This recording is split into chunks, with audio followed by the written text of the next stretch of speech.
આજે તો મારે ઘૂઘરા વેચવા જવાનું હતું ઓછા, એટલે હું ફટાફટ બાટવા માલ ભરવા નીકળી ગયો.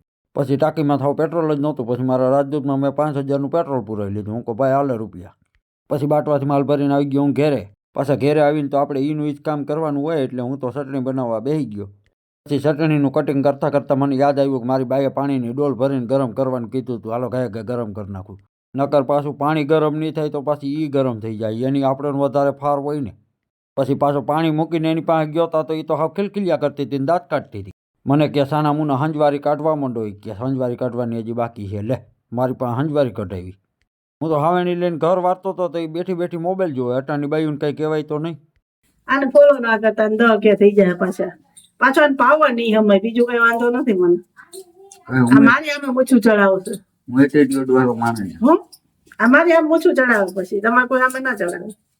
પછી મેં એને કીધું કે વાતોડીની સામાન બટેટા મેલને હવે લોટ બાંધવા માંડ, એટલે હું ઘૂઘરા વરવાનું ચાલુ કરી દઉં.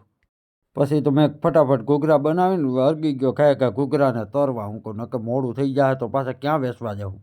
પછી ઘૂઘરા તરીને પેટી આખી ઘૂઘરાની કમ્પ્લીટ કરી લીધી. પછી તું મારા રાજદૂત લઈને નીકળી ગયો ઓછા. તો મારી પેટી મને કે મને સીધી કરી, હું પડી જાય તો મને કોણ ઊભી કરશે.